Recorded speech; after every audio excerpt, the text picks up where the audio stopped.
I was doing research about you to prepare for the podcast because that is something that a good podcast host will do. Your birthday is April 10th. March 10th. Really? Yeah. Oh, I must have fuck. God damn it. I guess I did some bad research. I did some rotten research. Host too. God damn it. I did not have sexual relations with that woman.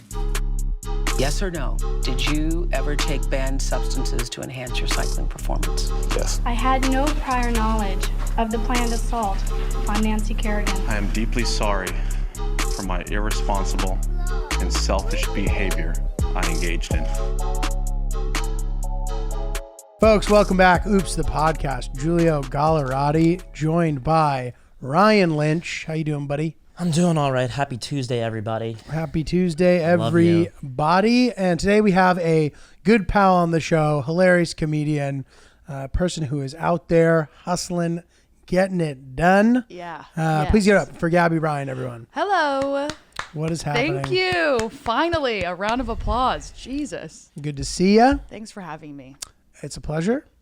I'm excited to see what we'll chat about. We're going to chat. We're going to do it. Thank God. So I was remembering something that made me think about something else. Thank and that God. is how I'd like to introduce the show today. Okay. We're talking about phenomenons about hearing sort of retroactive feedback from people who are now your friends. Say that again. Retroactive once more for mommy. feedback from people who are now your friends. Okay. Okay, so there's a couple scenarios. I watched it happen to you once. You may not even remember this. Oh my God, tell me. But it's funny, I didn't actually even make this tie-in. I was thinking about this broader concept. So maybe we'll do the broader concept first, and then we can go into the specific scenario. Julia, I'll do whatever you want. Well, I'm just saying it for the listeners at home. Oh yeah, hi guys. And in their cars and whatever they're up to. Hello, everyone. Whatever, We love good. you. Have a good day. Actually, okay, I'm not going to make you sit here and wonder what the fuck I was talking about. So let's do it in the reverse order, actually. Okay. We're going to tell you the thing. So I witnessed somebody talk to you about you. Okay. And basically they were telling you how much they like you, etc. But in that same breath, we're like, I remember when you first came around, I was like, who the fuck is this hot bitch? Who was this? I don't remember this at all. We don't need to air them out on the show. Oh, Yeah. yes. Okay. Okay. Yes. Psychically, every girl, we're all obsessed with each other and we don't let it on. Mm-hmm. But it's so sweet and it's so nice when another girl looks at you and says, I've been watching. Nah. And you're like, thank God I've been watching you. Thank God we could both sit here We've and watched admit each other. that we've been watching each other, cataloging each other's outfits, Yes. investing in each other. Guys are like that too, but in a different way, sort of. Like, I don't know. Like, I have no problem with, and I don't know, in Lynch, I think you and I are similar in this way, where I don't think that scenario is intimidating to us. Like, I have no problem with seeing a man or a woman, but like, you know, if we're saying intergender rivalry, Sure. and being like, I know all about you. Yeah. You're great. Yeah. This is why I like you. These are specific things I've noticed about your personality. I wish I was more like that. And it's good to Yes. see you. Well, but that's it. You got to break the ice I've with never it. seen men do that to each other. I think that's a you thing. No, I think I see men do it. Really? I think we do the same thing that you said, where we analyze and we keep tabs on, for certain people, everything they do. Yeah, but I know you guys do that, but I've never seen you look at another guy in the face and say, hey, cutie pie, I'm a fan. No, I'm a nice, fluffy man cloud. I'm just right here. float- I've been hello. floating above you. Hello. Good to see you. Yeah, it's more simple and it's more disarming. Just like, hey, dude, I'm familiar. sure. Well, it's so nice that that's starting to happen because for so long, all of us in this crazy little community, we all follow each other since day one. And then when we meet each other, we pretend like we've never met. As if I didn't like your post 10 minutes ago. So I'm happy that that's gone now and we could all be like, we're friends already. Right. We're e-friends and now we're real friends. Okay, so specifically, there's another thing at play here, which is that let's say that in this dynamic, one person is further tenured, Okay. meaning they're less likely to notice your interaction than the other way around. Okay. Perhaps. Like maybe let's say in this scenario, and this may not be true, but like, let's say you were more likely to slip through the cracks on her radar than the other way around. Right? Yes. So like in that moment, it makes it a little bit different where it's like, okay, we're e-friends. Like I follow you. I like your stuff. I notice you, but they might not notice that. Sure. And are you saying they definitely do notice that? Well, I think if we follow each other, we both notice it. Okay.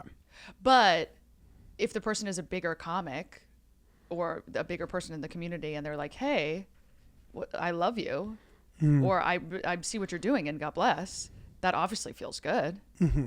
Yes, of course. But okay, so 2 things. Okay. I want to talk about this, and then we're going to move on to the broader idea that I had. Again, we're mapping for everyone. We're mapping. I think sometimes there's an impulse to be threatened by emerging talent. There's sort of nothing you can really do about it. I think you have to be on some if you can't beat them, join them vibes. Yeah. Yeah. What are you going to do? They're coming. Kill them? They're coming. They're going to be better than you, faster than you were. And they're going to have the career you want in half of the time that it took you, and you're not even where they are yet. It's going to happen, guys. Well, I also think women just experience that as well because, they're just younger, hotter women coming up every single second, and you're like, this is just what it is. And I'm going to get so many goddamn injectables in my face so I look the same age as they are, and no one would ever notice the difference. That's nice. So, yeah, with the young also, I mean, I like young comics. Because you can mold them and train LYNCH? them high. You could, you could be like, hey, don't be a dick. Don't do this in a way that no one sort of told us that. I was lucky to have mentors and like older comics who were like, don't be an asshole, that I think shaped me a little bit. But That's I see a lot of, I worry about that though. I worry about being sort of like thinking that I'm giving you advice, and A, they already know it. B, I'm like sort of missing the mark in this way that I'm not in touch with yet because I'm like a generation ahead, and thus I'm slower to the punch in a lot of ways. Okay. So I worry about that. So I do that delicately because I'm like, I don't want to explain things to this person too much. Yeah. Even if they're a man or a woman, because it's like, why? Like maybe they are just sitting there like rolling their eyes at me. And if they are, shut the fuck up. Take the advice.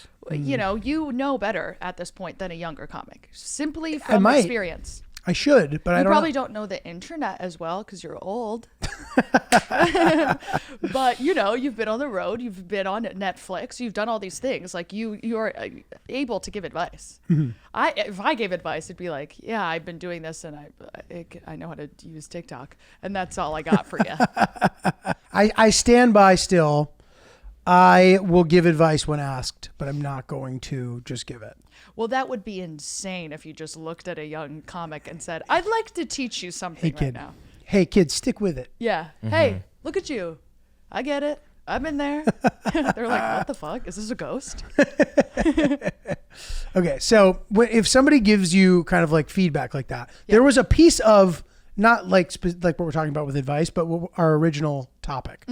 There's a negativity in this positive feedback. In what way? So it's like, I used to think this about you, but then I realized after a while that, you were great. It's hard for me to hear when I get that sort of feedback from people. Why? I don't like, and I'll give you a broader example. This is the thing that I hate the most. Dude, you know what? When I first met you, I didn't like you. That hurts me a lot. Sure. Because I experience it in the moment. Like I think back to the period of time they might be referring to, and I think about myself here, and then I think about them looking at me like, you know what I mean? I start to relive it. Yeah. And it hurts me to hear. Yeah, but also it has nothing to do with you.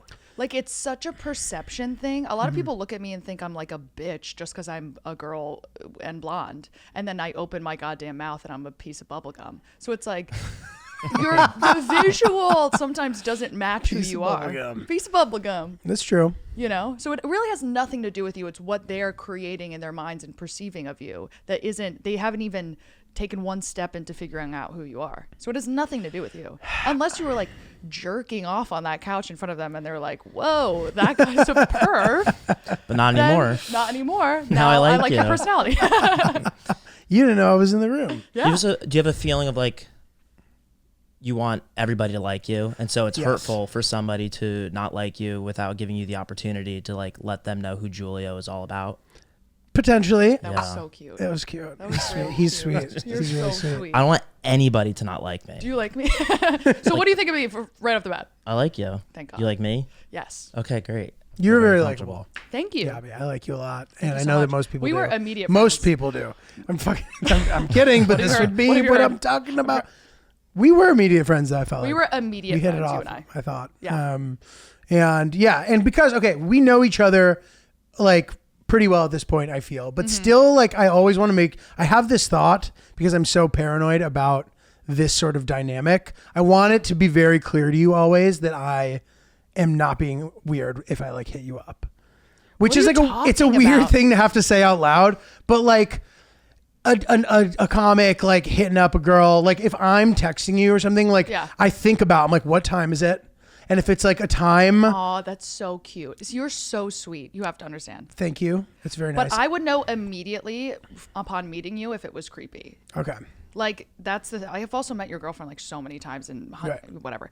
So it's like, we also have a sixth sense to be like, does this guy want to fuck me or not? Right. We were immediately platonic friends, no creepiness at all. Right. So I've never gotten a text from you and been like, oh my God. Right. No, that's not. Okay, but so look, if I were single, it would be different. Like I wouldn't care, and maybe not talking about you specifically, but I wouldn't care if like the text that I was sending gave off vibes that were unclear, because it's okay to like be interested in someone. Yeah. It's not if you're like, if you have a relationship that's obvious to everyone, and like that to me is crossing the line, and I would never want somebody to think that I were doing that when I'm in a relationship. You know totally. what I mean? Yeah, I mean, there are people who have done that to me, and you just know. Right. The vibes are pure from you. You're like a sweet little angel. Okay. Thank you. I'm glad to hear that. You're welcome. And thank God we did this on the podcast. I'm happy about it. Yeah. It's good. No, we're friends. Okay. We're good. Yes, we are. Look at me. Hello. We're good. Yeah, we're pals. Good. We're pals. I couldn't even hold the eye contact the entire time there. I got too uncomfortable. Yeah, you're panicking. I was panicking just a okay. bit. Everything's fine. But okay, I'm going to answer the question from before. I forget which one of you guys were talking about this, but the problem that I have with the scenario when it's like, I didn't used to like you, and good friends of mine have said this to me, and it doesn't happen to me all the time, but people have said this to me in the past. And I think what it is that I want to be liked from the moment I met by someone. Yeah. And if there's a moment where they didn't get it, to me, that's a failure on my part to present the proper sort of like image of myself if someone doesn't like me. But also you're human, and sometimes, especially at comedy clubs and like going to work, you're not going to be like sweetness at every moment. Sometimes it's still work. It's still our office, not to sound like the worst person ever, but like some days you come in and you're tired, and some days I don't want to entertain everyone at the table or the same thing. And it's not my job to convince you to like me, even though that's why we're comics in the first place, is because we want to be liked. But it's like, when it's a bunch of other comics, I'm not going to, curtsy to everyone every single time. I'm at work. I'm tired. Right. No, totally. So I don't think it's that big of a deal. Yeah. No, agreed. I don't think it should haunt you. Agreed. And I try not to let it. And I know that it's unreasonable that I do feel a feeling of haunting at times. And I do feel a little better when I find out the reason. If it's something like a certain girl, like I liked a girl and she liked you. If I hear that, I'm like, there's nothing really I could have done about that. You know what I mean? I wasn't doing anything wrong. But, I do worry about it. But then this is the other thing that bothers me sometimes. Sometimes I worry that when I play it too safe, that people won't like me for that. I'm not edgy enough for them. You are spiraling in such a specific way. Here's the thing. If you're confident in yourself of being a good person and funny, you'll get them at some point. At some point they're going to see the real you, whether that's the third time they meet you and you're being funny in yourself, and they're going to be like, oh, that's who he is. Problem solved. You're like, okay, right. Yeah. Right. Yeah, I feel reserved with going all out with everything that I have to give initially. I like to sort of soften the blow of what's coming. Sure. Not that what's coming is anything particularly extreme or whatever, but whatever distasteful qualities I might have, I want to try to save them for later. Of course. And you should, by the way. And you should. You should definitely hide your demons. Good instincts here. Yeah. I always feel like if someone doesn't like me right away, it's almost like you have no idea that you're going to be my best friend. Like, enjoy this moment where you think you don't like me, but give me 3 more times and I'm going to be in a group text with you and your mom. It's coming. It's coming. It's coming. You're going to love me. Just wait. If it's the last fucking thing I do, you're going to love me. I like this. It's very good. Just think like that. Okay. Done. Lynch, what's your relationship like with this subject matter? How old are you? I'm 27. Oh. How old are you? I'm 29. 29. I thought you were like 22. You look like such a little baby. No. In a good way. Thank you. But still, it's comedy age. Yeah. Too, which is like Yeah. a thing. I want to be liked right off the bat, but I've come to realize through experience that that's not going to happen. So I'm just trying not to get into social situations where I'm like completely mute and shut down, because some settings are very intimidating. And obviously you want these groups of people to like you, but at the same time, like you said, you don't want to like bust your nut over like I did not say you didn't bust say your that, nut, by but the way, Ryan. but in You my said words, blow your load. blow your load. If I Did I remember really? correctly. Did you say blow your load? All right, bust your nut, blow your I load. didn't even know I was saying such a thing. You didn't say that. You just you have this internal Gaslighting is battle of happening. like what level of me do I want to unveil today? It also so depends on what mood you're in. Like, I cannot fake it. If I'm tired, I am silent. And there's nothing I could do. There's no direction I could go in that's going to get me out of it. So some days I just walk in to a social setting and let go and be like, I'm not going to be the fun one tonight. And that's okay. It's okay. It's not my job. It's not. There's a way for you to have an energy of like, oh, I'm totally fine, or like this guy's totally fine if they're not saying anything too, right? But there also is a way where it can be like creepy and off-putting. So that's something that goes into my head, where sometimes I'm not speaking so much. I want to make sure that I'm not speaking a lot, but I'm also not being like a weirdo. Yeah, or And so putting you- out a don't talk to me vibe. You don't want to be exactly. an NPC. You don't want to be an NPC. No, Wow, I just learned about that. they're everywhere. Oof. That's so mean.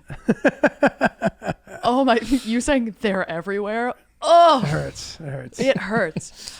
This does remind me of this one moment of when I was at the stand, and it was one of those nights where there were a lot of comics hanging out, and I wasn't in the mood, and I just sat down at the table alone and was eating a salad in silence, looking at my phone, and I'm like, I probably look like such a fucking asshole right now that I'm just like, I said hi to everyone, but I was doing my own thing, and then a girl comic who I knew was like, the whole night I was just thinking, look, Gabby doesn't give a fuck. That's cool. So it came off actually in the opposite way. Wait, that's what she said? Yeah. Oh, interesting. So that was the flip side. Got it. Interesting. So by there is something to that. By being oneself, you do end up making sort of the most valuable connections, because if you're consistent, you find your way, right? If you're sitting there kind of, right, trying to micromanage your own personality, Yeah. suddenly you're playing catch up with yourself instead of just like being a real one, keeping it real. That's a young man's game. Yeah. You know, you get older and you're like, I'm genuinely exhausted. I don't care if you like me. Once you get to know me, you will, but I'm not. We'll chat later. Yes. Yes. You know? Guys, when's the last time you were making love and you were just miserable with your performance, okay? Let's just get right to it. No more beating around the bush. If you've got yourself in a little bit of a slump, because that's what I equate it to. I think there's a way to have a bad performance, be ashamed of it, and then proceed to perform badly for a while until you bust out of that slump. And sometimes you just need a little boost in general, but specifically, in my opinion, in these kind of situations. And that's why using some of Joy Mode's tried and true products should not be above anyone. Whether you're looking to spice up your intimate moments or increase your confidence in the bedroom, Joy Mode makes all natural and science-backed supplements dedicated to helping men perform better across their core functions. Love it. Yeah, their trademark product, the Sexual Performance Booster, is every man's solution for increased blood flow, firmness, stamina, and performance. Yeah, guys, don't panic supplement. Chances are the thing that you're looking for that's going to solve all your problems is not hanging at the front desk at the gas station. No. Go online, use some real products, some science-backed products, and get in there and give it your best shot. Because at the end of the day, that's all you can do. But there's no shame in having a little help to let you produce your best shot. Right, Ryan? Absolutely, Giulio. Redefine your intimacy and go to usejoymode.com for 20% off with code OOPS. That's 20% off and free shipping with code OOPS at usejoymode.com. Ingredients with integrity.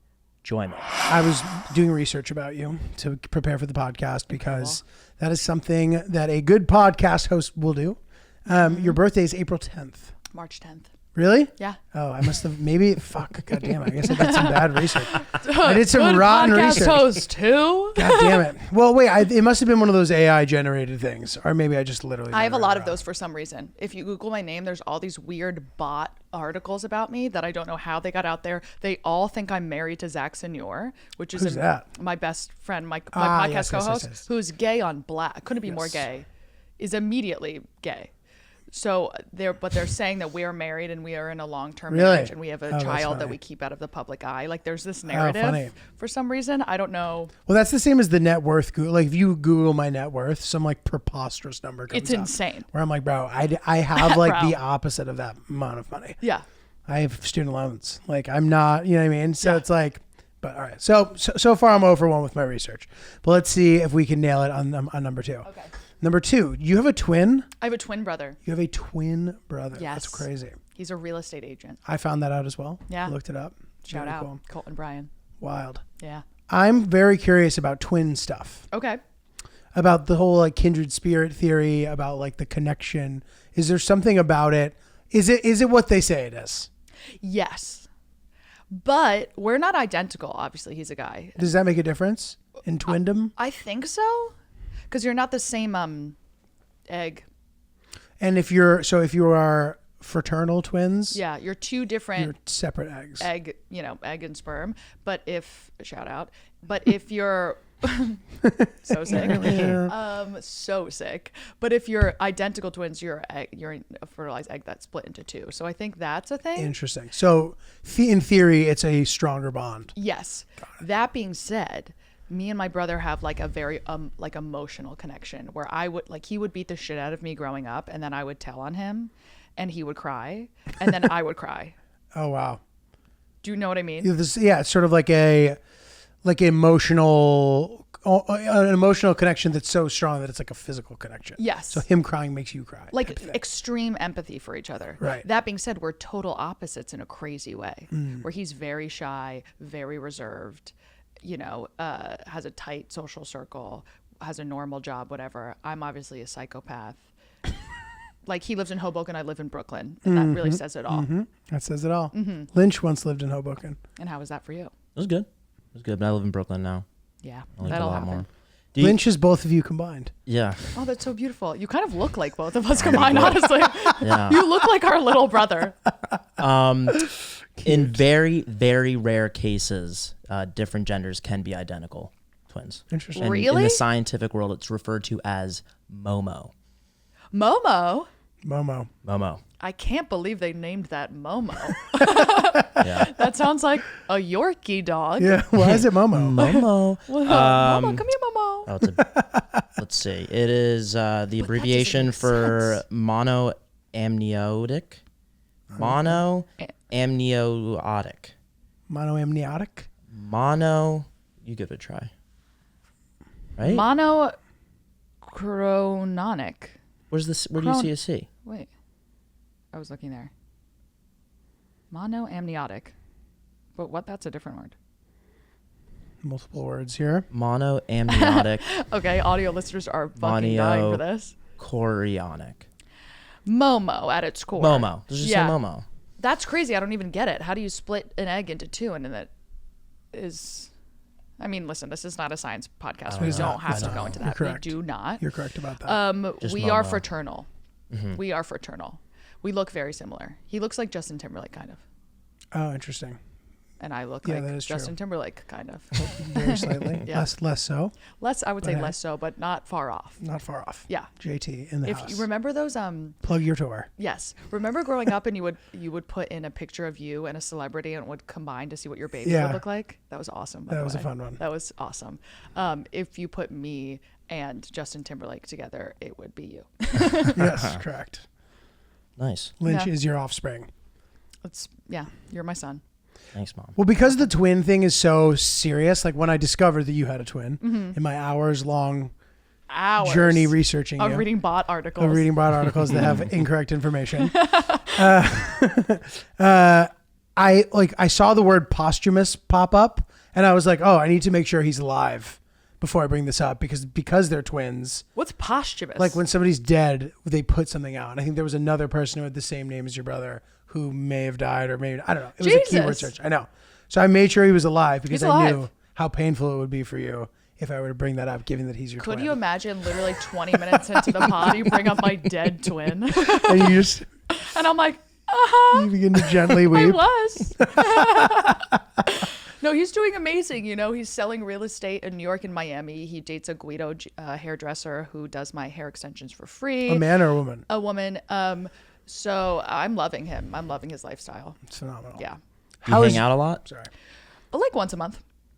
Solid. Yeah. That's enough. That's Enough a with lot. siblings. That's a lot. Yeah. When you're adult siblings, you're like, we'll have a dinner once a month, It's a lot. you know, and that's more than enough. That is also more than most adult siblings. I think I can confidently say that to everybody listening. I think once he gets like married and settles down, it'll be less. Is that happening soon?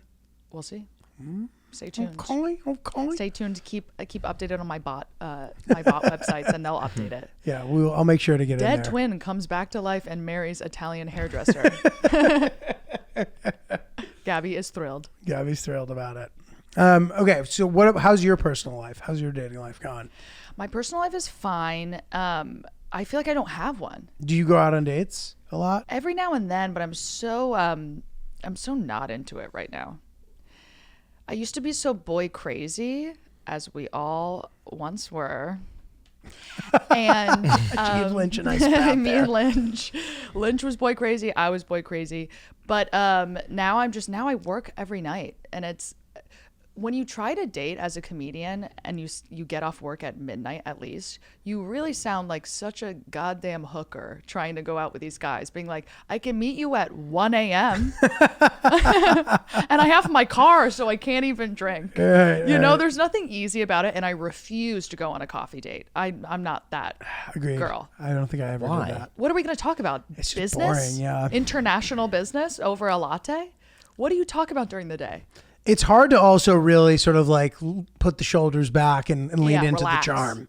Yes. You know what I mean? With the daylight out like that, it's hard to really be smooth, in my opinion. Also, you're going to have to drink a coffee pre-coffee date to be alive. And then once you drink another coffee at the coffee date, now you're too caffeinated. You're very and then you're caffeinated. chatting. And then you're chatting too much. That's good, no? It's not for me. Not if it's one-sided. Yeah. Yeah. Or at all. I just don't want to see you in daylight at first. Yeah, I agreed. don't want to see your pores right away. And I don't want you to see mine. Agreed. We should meet in the shadows of a dark bar. I want to be drunk. I want to be drunk. I want to arrive drunk. Yes. I want to see what drink you're drinking and say that says a lot. And then I want to see what you're wearing. That says a lot. And then I'm going to get drunk.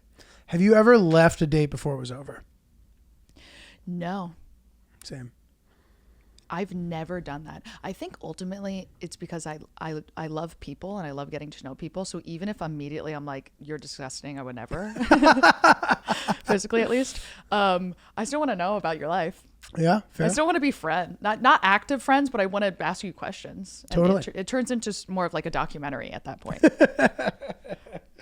To me, it's more like it's so uncomfortable, the idea of ending a date and making the person feel bad, that I would rather fake it to the point where it can do equal damage in the opposite direction. But how far are you faking it? Like, are you 4 drinks in?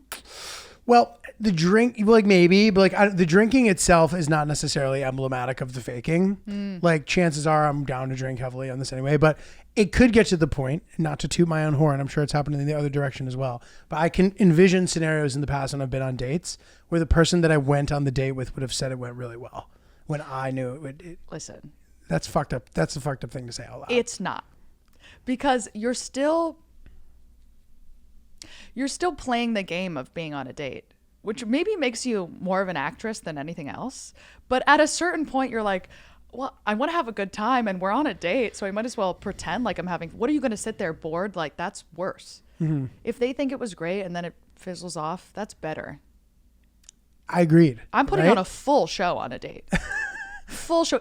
Even if I think I won't even make out with you, I'm putting on a full. You will love me at the end. Is that crazy?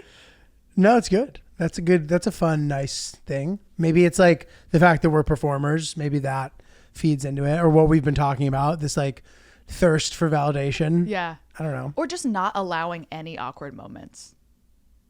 You know? Yes. I won't allow this to be a bad time because I'm too good socially. yeah, I'm too good at This is going to chatting. be great. Yeah. I have things to share. I'm going to ask you about you, Yeah. And then you're gonna play. and then I'm going to play. Then you're gonna play. You're gonna what? Play. Have fun with it. Oh, play. Oh, the act of play. That's Yeah. so theatrical. So true. Well, what about this question? At what point do you stop the performance? I would argue you don't. If you're sitting there with them, the performance does not end. Meaning, the date's whatever, like they think it's going great. You're sort of whatever about it. And then it's like, what's going to happen? Are we going to go home together? I will. I'll make out with a telephone pole. So if I've had one literal goddamn sip of tequila, I'm like, I'll make out with this fucking guy. Like, I'm at least gonna have fun. It's a while I'm severance here. package. Yeah, and then he'll never goddamn see me again. Nice. You know, but yeah, that's a me thing. Or yeah, I never know what to do when you're leaving, so I'm just like, do you want to make out? I like that. Where? And At the then- restaurant? No, on the street. Or at the restaurant. Do you say want to make out? Well, I don't go on dinner dates. I find them so too agreed. much of a commitment. Agreed. Time. So just like a cocktail? Yeah. That's the way to go. Yeah. Fully agree with that. So it like you give them an opportunity to go for the smoocheroo, and then if they don't, you'd be like, should we make out? Yeah. I like being the first one to say, do you want to make out? Oh, I like that. And that makes them like I think you it's more. cool. I think it's I pretty, think it's pretty sick. It's pretty sick. Because he's like, okay, how am I going to do this? And I'm like, let me just stop you right there. Let's make out. I think that's fun. It is indeed. Lynch, you're a kept man now, but Yeah. in the days where you were floating around the streets, do you recall any sort of dating trends or sort of stylistic things worth noting? Stylistic things Not- within dating. Not really traditional dating trends because I was early in college when I met my girlfriend who I'm with now. So Solid. Wow. I think, what, did you think I was gay? Because No. you said, I was like, you touched my shoulder Whoa, and you were whoa, like, boy whoa. crazy. No, I didn't think you were gay. It was a joke. But then, okay, No, don't even worry. I'm a comedian. okay. You're not gay. I'm sure of it. Don't even worry. You're not gay. Well, listen, you might be, dude. I'm but Maybe so not eventually. gay. You could be eventually. You don't know. if you are, That's okay. fine with us. As your mother, it's totally fine to experiment. My grandmother she sat me down one day when I was young. I was having a popsicle. This is a true story. And she just told me, she's like, Ryan, I just want you to know that I'll love you however you are. Wow, you were really going at it with that fucking Yeah. popsicle. Jesus. The rainbow. How are you eating that? It was you a were rocket. It was a deep-throating that pocket. popsicle? It was a pocket rocket, something like that. Oh, the those are awesome. multicolor one. Yeah. Those are So, awesome. Yeah. Besides the point. I don't know. I Spiraling that I thought he was gay that whole time. at my age, dating was meeting up with people at a public place where It's you much could more social easily and just, fun. I got to go to the bathroom and then dip and then go hang out with XYZ. So You would you would go on a date and say, I have to go to the bathroom No. and then disappear. the dating scene wasn't a traditional date. Like, hey, Right, it's let's college. link up. Maybe it was like, Yeah. let's do homework together, which So sweet. is its That's own nice. thing. I'm gonna say that to a guy. It's nice. Hey, do you want to do homework together tonight? That's I'm gonna really- use that as I'm gonna say that on Hinge. That's actually like hot. That's a Yeah. hot, funny Yeah. line. It's a hot, fun line. That's really Tell him good. to bring his backpack. Oh my god. Ooh, yeah, Can you bring your JanSport? Let's do homework tonight. So hot. hot. Awesome. That is hot. Yeah. Studious. Well, dude, that's the thing about college, though. It's so like broadly social that Yeah. like you can you don't need to go on dates because you're like, oh, we're all going to Jeff's place. Like, And are hang you out. coming? We're all Yeah, hanging we're gonna out. watch the game and blah blah blah. And then you should be like, should we smoke a cig or whatever kids are doing these days. So sick. I know the You cigs want are to puff coming my back. elf bar outside? Yeah, exactly. Even though you could smoke it inside? It's Chief the Elf Bar, dude. Whoa. And then you find a room to go up. You mess around, yeah. Play. play, Play. you play. Play. Wow, dating in college was I went to like liberal arts school and it was so Where'd you go? ultimately Pace. I found that in your bio as well, but Yeah. I was figuring it might be false information Yeah, at this Pace. point, so I didn't want to state I went it. to Columbia.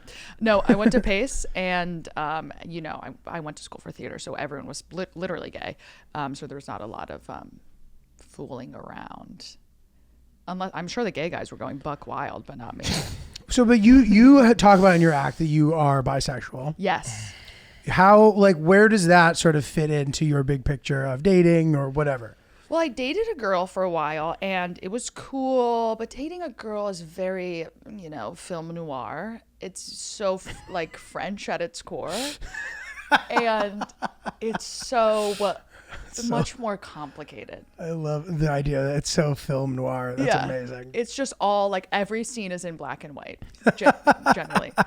And it takes so much more effort I have such empathy for men now. It takes so much more effort to date a girl than it is to date a guy. Jesus. Oh my, that's Because so you have to funny. listen. There I was on the corner of La Cienega and Sunset, drinking I'm whiskey. up with this girl. Yeah, that's hilarious. Yeah, so I dated that one girl, and then I haven't really, I've flirted with girls or whatever, but I haven't like genuinely dated seriously a girl again. Got it. But it's cool, it's fun, it's sexy. But I just love a guy because you guys are like, and no offense, so dumb. I thought you were going to say gross. I think dumb is worse than gross. No, I don't think you're gross. I think you're dumb. Dumb in a way that you're so simple. Right. Simple and sweet. That's fair. Where you know how to date a guy. You don't take a lot of energy. Mm-hmm. A woman takes a lot of energy. Interesting. I'm gonna get goddamn canceled for this so bad. Shout out to my lesbians. I respect you, but yeah. Listen. You're also allowed to sort of change as time goes on. I'm sure 2 months from now you're going to be really into chicks again or something. I don't know. I never know what my next move is. Yeah. And I think women are hot, but I think men are easier to date. Oh boy. That's a hot take. Oh boy. No, I think you should be safe here. We have pretty docile listenership. Listen, I've done 43,000 podcasts in my life. It's too late for me to save any sort of face. The things that I've said on camera. It's too late. When you're looking for your next partner, are you like, okay, I was just dating a girl, now I'm going to be looking for a guy? Yeah, I think you just start, as you get closer to your 30s, you just start getting lazy. Where you're like, I'm not really actively searching for anything. Mm-hmm. There's something to that, though. I think that you're able to be lazier because hopefully you've honed in on your approach slightly more. You know yourself a little better. You know what you like a little more. You know what your type is a little more. Before, I was sort of mining fresh opportunities. Yes. Until I started to sort of exhaust those things.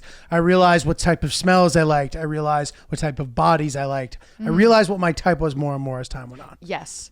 And you also I'm so over dating apps. I like to meet people in person. So now I'm not even really so worried about what admin I have to do. I'm just out and and if it happens, it happens. Right. You know? And I think there's value to that as well. When I hear people talk about this, they're struggling to find something substantial in their personal life for dating or whatever. Sometimes the more you try, you can actually sort of prevent it from happening. Yeah. I think dating is both a numbers game and also a release. Mm-hmm. Where you could go on a bunch of dates and as long as you're having fun, something may happen, or you could just let go and let God and you meet someone at a bar and that's the person you end up dating. Exactly. It's either or in my, history. I forget which, I think it's called The Prophet. Do you remember that like poem or series of poems? No. Khalil Gibran. I think Shout I read it in theater school, which is why I was thinking we might have. You went to theater school? I did like a post-grad program. It was not, I'm sure it wasn't as intensive as whatever you did. That's amazing. But I did like Stella Adler, like intense for like, I don't know, a year or so. And then I was in like scene study and shit for like a while. Like I was really into acting for a bit. That's amazing. It was fun. It was nice.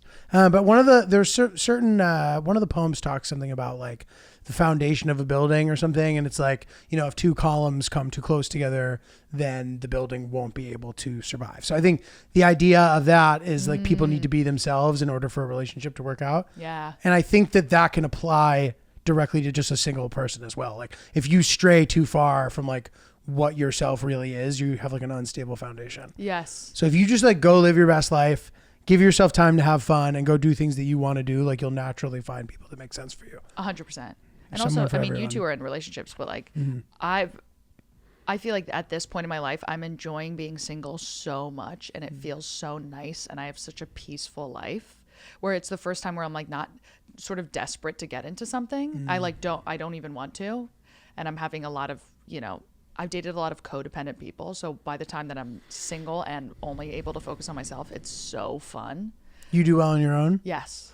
And the last relationship you were in was with the person we were just talking about? or no? No. Okay. No, I lived with a guy for a while, How long? a year and a half, And how long were you dating until you moved in? almost immediately.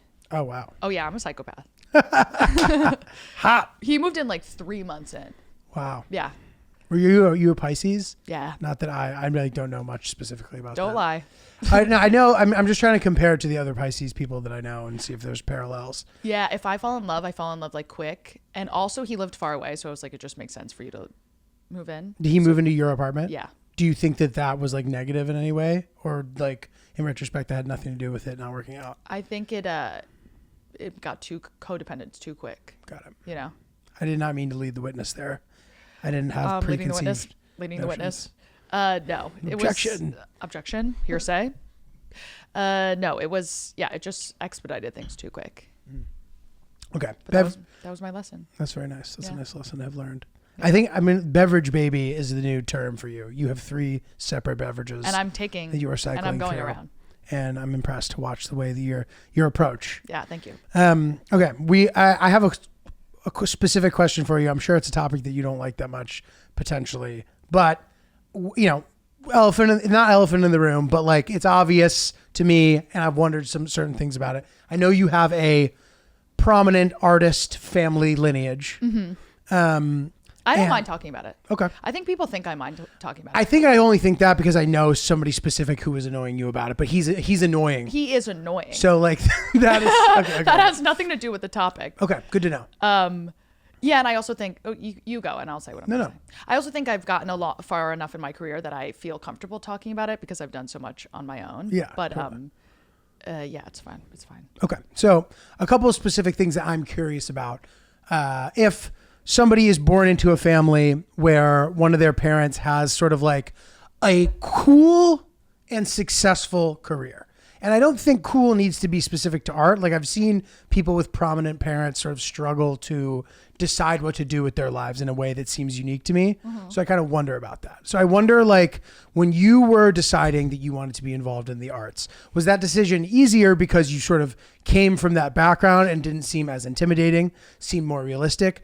2, was there a moment where you were like, oh, whoa, like whatever he was doing was much more difficult than I had assumed. Yeah, this is hard. Like, I don't know if I made the right decision. And if that is a more intense feeling than it is from somebody else who comes from a normal background. Mm-hmm. So I guess those are 2 very separate questions, but I'm curious about both those things. Yeah. I don't think I've made any choices. I think I keep falling into careers and then just committing to them. So like growing up, my parents, because my dad's in music, really wanted me to do music. So I was doing music for no goddamn reason. Interesting. And then I realized senior year of high school that I didn't even like doing it. What were you playing? I was like piano, guitar, singing for record labels, like writing songs.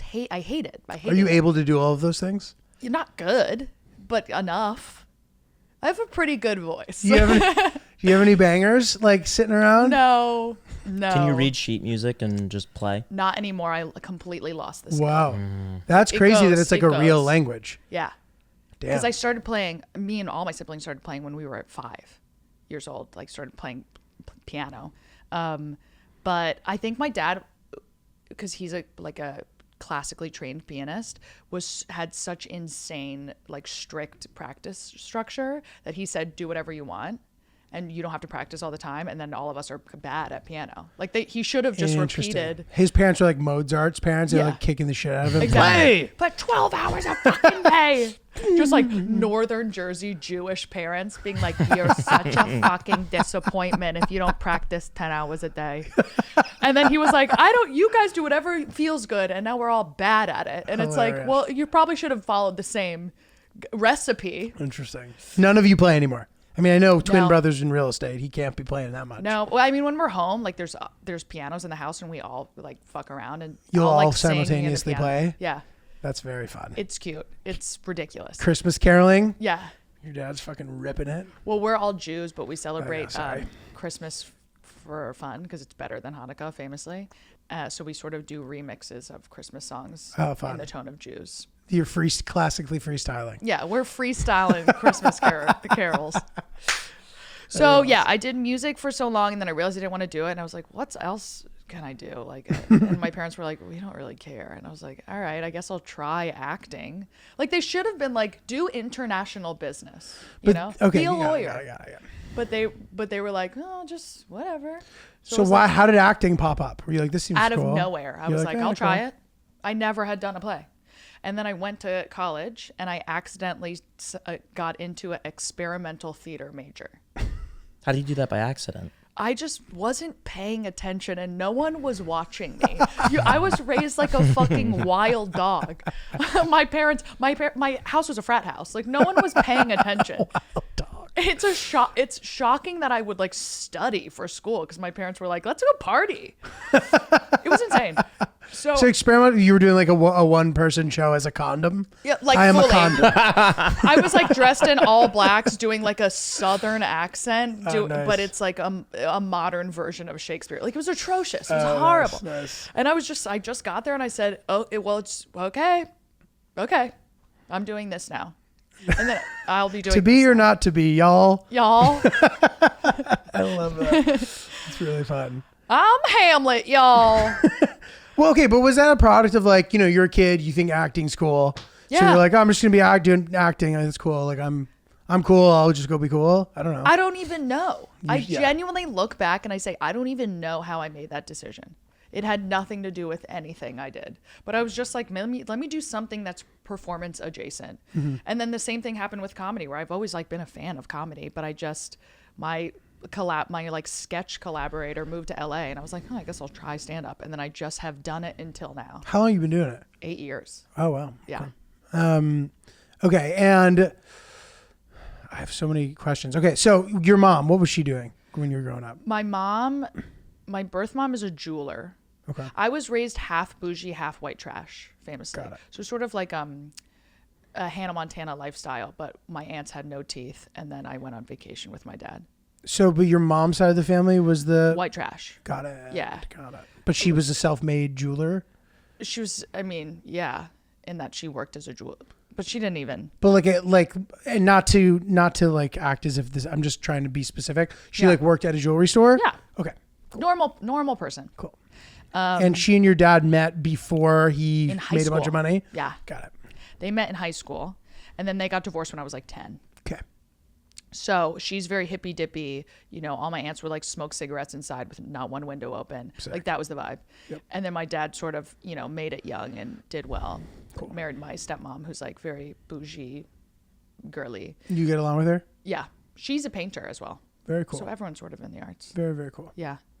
And when you were whatever, 12, like, do you remember specifically, like, during your entire consciousness, was your dad successful already? Like, Yeah. You woke up and he was already killing it. Yes. Okay. But he got famous. They got famous when they were 21. Right. So like, it's been such a interesting, you know, side by side, because I'm, you know, starting from scratch with comedy basically, and the only thing that helps you in comedy is being funny. So I couldn't really use any, like, if I was a nepo baby, I would not be doing comedy. I would be a famous actor by now. Like, I fucked up and didn't plug into nepo at all. Right. And I was like, I want to do it myself. And now I'm 29, you know, doing stand up. Comedy is a bad thing for being a nepo baby. Yeah, it doesn't match. Because it just doesn't it doesn't actually give you an advantage. No, it gives you nothing. Right. If anything, it's harder.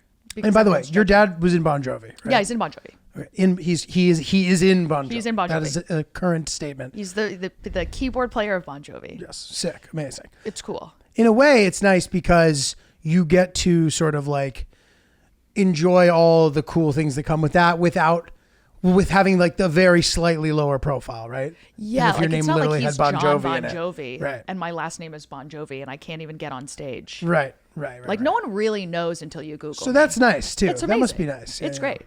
But he has no like concept of reality, where like he got famous at 21 and he's like, when I was 29, I was like at the Grammys, you know? And I'm like, well, I'm at the Stand Comedy Club every weekend to come see my show. Not a bad place to be, ladies and gentlemen. Come check It's it out. awesome.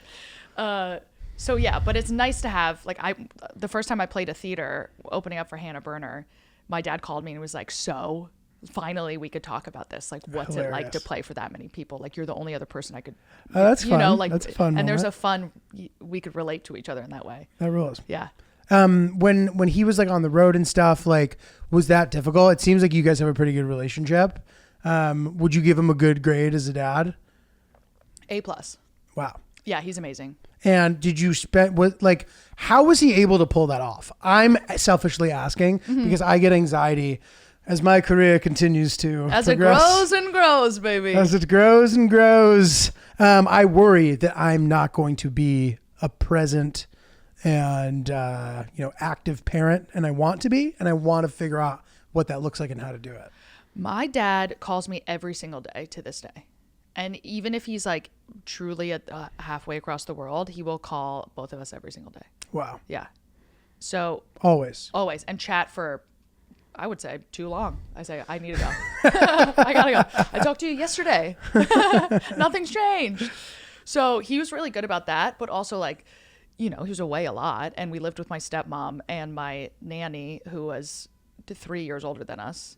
And we lived in a frat house, like fully. My brother would wake me up for school with a joint. We would smoke weed in my bed. And then Are you serious? Yeah, like we were rules. wild, feral animals for so long. I remember getting to college and being like, "Oh, I could finally fucking breathe. I love some water." Do you smoke weed still? No, I gave it up young because we used to gas mask in my house. Like, I hate weed too. Dude, we need to do a weed episode still. Yeah. I started young too, and like realized 10 years later that I hated it the whole time. I'm like, this was always negative for me. I doubted myself the second I took 2 puffs. hurts every time. Ate too much. I take all my bad thoughts with me when I'm sober. I'm like, this blows, dude. Yeah, no, it sucks. I feel the same way. Yeah. Very dark. We should do it. We should do it. We should totally do It'll it. be really I can only awkward. imagine you two high being like, does everyone like hate me?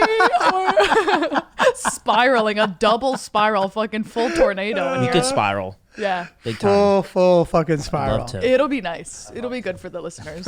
Love to. Well, what I'm taking away from this is that your dad cared. So even if he wasn't there, if you're not there, as long as you care, it can be. I was trying to think of a word to rhyme with. You were doing poetry. I think More than fair. More nice. than fair. Nice job, Ryan. I think ultimately, like, we lived in New Jersey. Like, we lived in the Jersey Shore. So I think if I grew up in Manhattan or LA, it would have been Bitch. Jersey Shore, bitch. Are you from the Jersey Shore? No, but I'm from Jersey, so I would go there a lot. Where? Somerset Jersey. County. Where's that? Basking Ridge, Burnsville, Morristown, No idea. Bridgewater. No. Shout out to George Washington. It was his birthday yesterday when we were recording that. You can cut that since it's going to date us. But George Washington's birthday?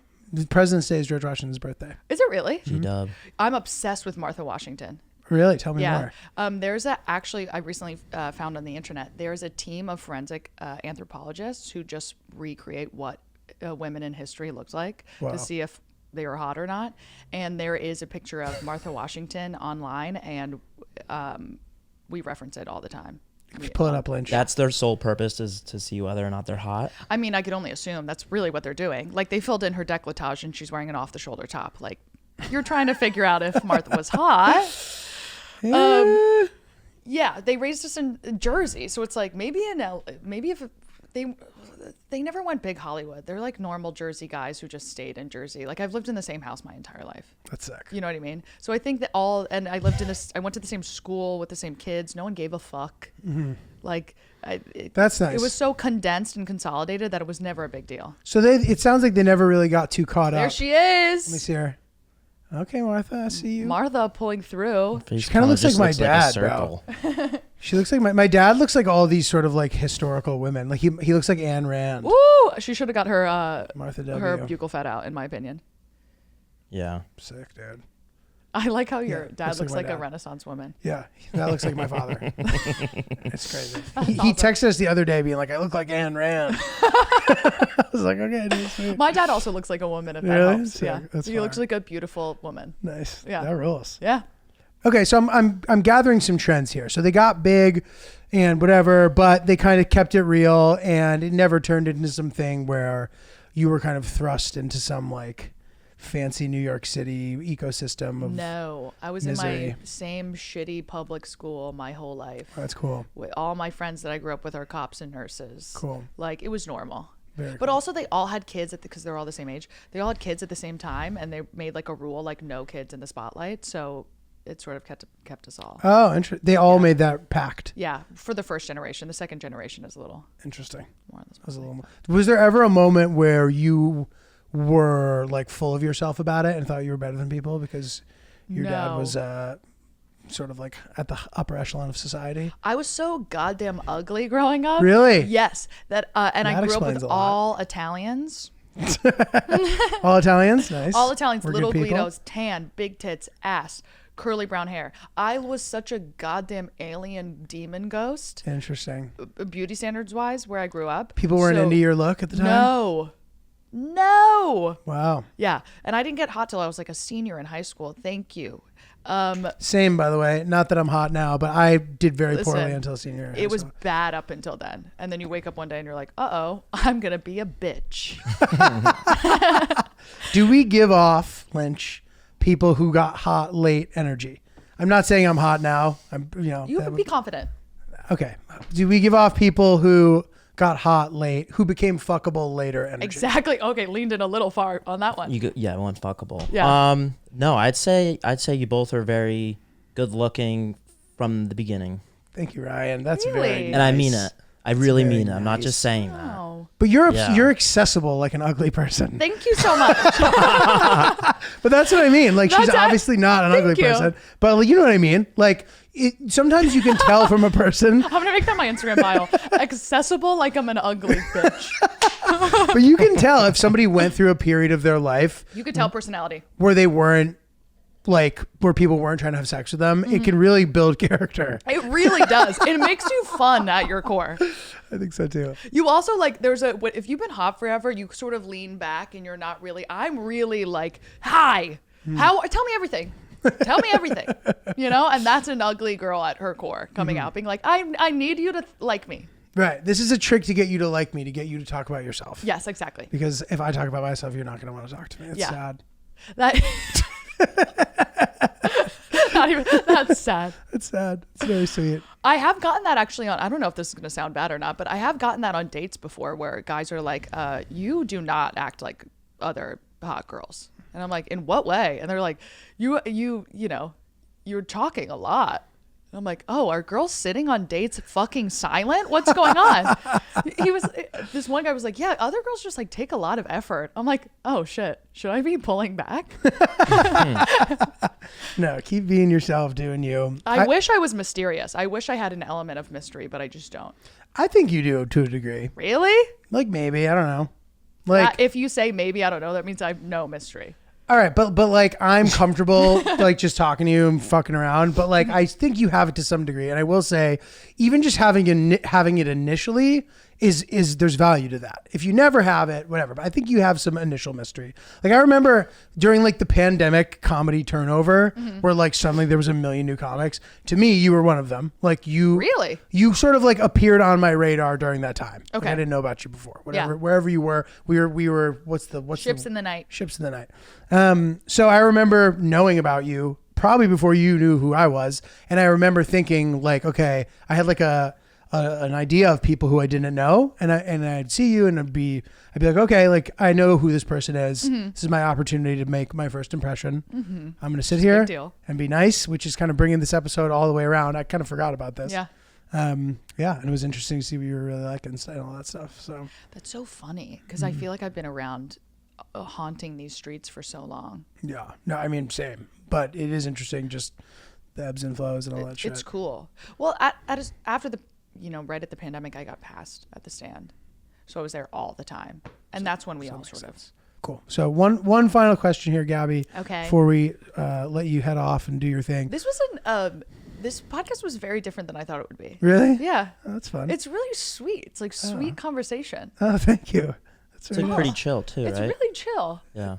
I thought we were going to be like riffing and calling people bitches and stuff like that. We riffed. Riffing We was riffed a had. little bit, but it was mostly like a very sweet conversation. There was some explicit words exchanged though, like busting. We're nut, defending our own vulgarity. We We're talked like, about cum at least once. right? Yeah. we talked about load blowing in multiple different forms. Yeah. Yes.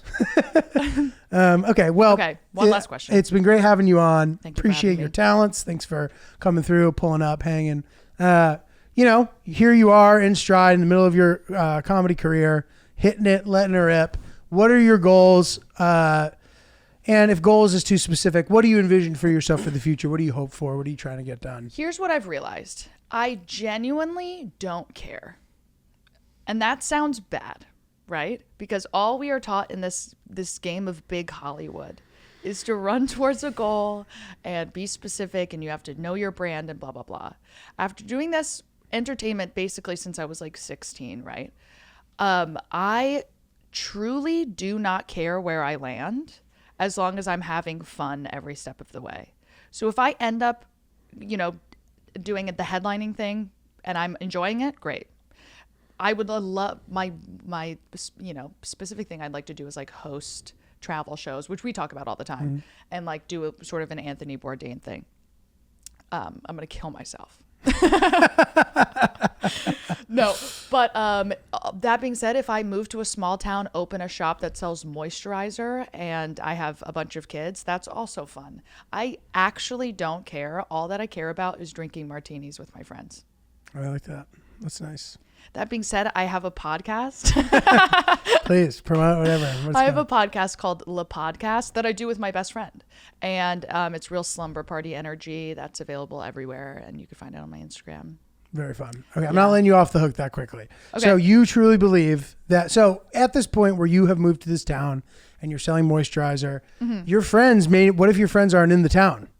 And They better be. okay, so you're going to open a moisturizer store in a place where all your friends are. I think I had this conversation with my dad the other day. Obviously, he's like an active artist as well. And he said the darkest sentiment to me. He said, you know, I realized today that life is just killing time between getting on stage. Oh, God. And I was like, first of all, ouch. Yeah. Second of all, Jesus, it never ends. Like that's a 61-year-old man who's like had a successful career and is, you know, and has a job, like a consistent thing. And you're still thinking that at that point. What does that even mean? Like, does it just mean that It's like the intensity of being like, I need to get back on stage. the high Yeah. from performing? Yeah, and- that's where I need to do it, or you know, but it's like drawing self-worth in that. I Got think. it. And that really like shook me out of all of this, and I was like, oh, I don't want to think want like that. Yeah, I want to enjoy my life and be a human as well as a performer or whatever. So I think it really like released my grip on success in this specific way, and gave me like the opportunity to be like, hey, this is fun. We're doing this. This has to be fun. Yeah. You know, Yes. and you never know where it leads, and I don't want to have such a specific vision. Right. And you're saying like you can be ambitious and also be, and we talk about this a little bit, Lynch, but just like the idea of being content while also being ambitious is possible. Yes. And it's something worth striving toward, because as we know, we have a lot of peers who are sort of like driven by this sort of like deep unhappiness that they're never going to be able to fulfill. It's like a cliche. No matter how successful you get, you're going to have a fucking darkness in you. Right. And yeah, the dark ones stay dark typically. Yeah. But you listen, you can turn it around. And you don't have to go from being dark to being Mr. fucking Yeah. Because it's like there's still darkness underneath this weird Yeah. exterior you've created, dude. Which is fine. Which is fine as long as you realize the whole point of life is like love and friendship, you know, and not what do you want to be, famous? It sucks. Any famous person I've ever met has a deep hole in their heart. Like, and because it's a haunting lifestyle. Imagine walking around the street and being like that sounds like hell to me. You know what sounds like even more of hell though?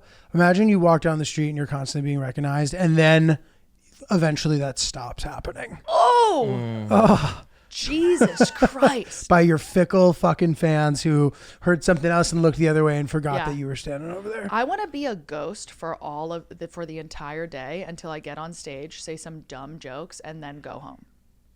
Like, that's fun for me. But wait, you're now saying what your dad says, which was we're trying but not for that to I not mean, a happen. ghost like A nice like no ghost. one, a nice ghost. Like a sweet ghost. A nice ghost. No, like, no, I'm saying like no one recognizes me during the day. Right. And you have your moment at night Yeah. when you hit the club.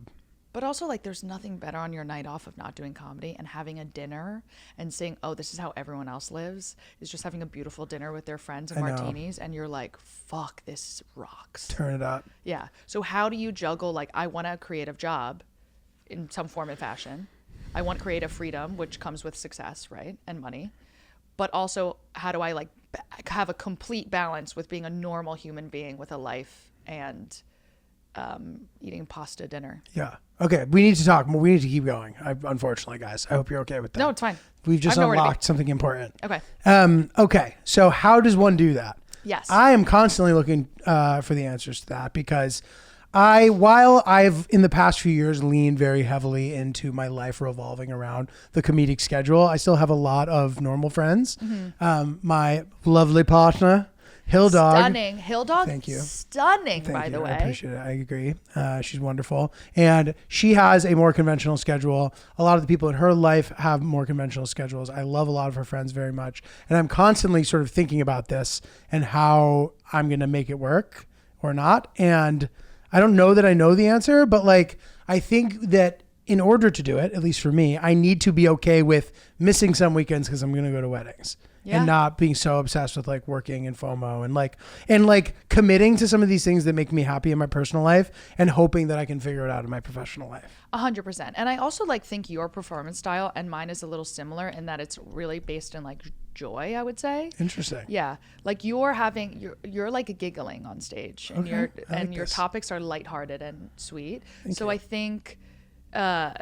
I think you have to be a normal person to be able to have that joy, to be able to perform the way you perform. You know, like you need to go be a normal person and go to a wedding and have a fun story to Right, tell that right, you'll right, tell on right, stage. right. Or else if you're a fucking road dog who goes out every single weekend and that's all you know and that's all you have to talk about and you're like this solo, you know, agent, it just like that's what builds the darkness, I think. Interesting. Of ignoring real life and real people, Right. and just being like comedy is the only thing. Right. Living in a parallel universe permanently. I think that's why everyone's depressed in comedy is because interesting. they don't like look outside of it. You know? Yeah, no, totally. And yeah, I'm, you know, as you know, and I don't know if you've experienced this as much as I do, and Lynch, I wonder what your relationship is with this. Ryan's been doing stand-up for a couple of years now, Nice. getting more into it heavily, and very promising and very funny, and not Hell to sound yes. condescending, but people have given great feedback about him in general. So You better work, Lynch. very Thank exciting. you. Thank you. But yeah, it's like you never feel like you're doing enough. You never, you know, you feel like you're around so much talent. How do you sort of like narrow the gap and make it possible for yourself to achieve success? And like you can try your best, but you need to be patient with yourself and you need to like allow time to live a life that you want to live. And there's also like no rhyme or reason. There's no recipe to any of this. I've, you know, for a lot of my career, I've been just obsessed with, because my mentors were like club dogs. Who are your do I know any of these people? Bobby Kelly and like Bonnie and Voss and all of them basically raised me in comedy. I like produced Bobby's podcast for a really long really? time. That's my Wolverine origin I story. didn't know that. Yeah. So, but they were like, all you have to focus on is being funny. That's all that matters. As many spots as you physically can do, you do them. So that was my equation for so long of how to get good, is like all that matters is spot. And I was like drilling myself into the ground at a certain point where I'm like, I don't even, like, this is killing me. This isn't making me better. It starts to not make you better. You just start getting tired. Agreed. And then I saw some of my friends who didn't do that, who went a different route, and now we're on the same exact level. Interesting. And I was like, oh, I didn't have to. There's no rhyme or reason. You don't have to do a specific thing. And things change. And in your mentor's defense, like the alternate route didn't like really exist back then. When they were No, giving and I'm you that happy advice. I had that. I'm happy it made me good fast. But like, there's a different way of going about things. It's not this like one obsessive compulsive, Right. obsession with comedy. Automatically doing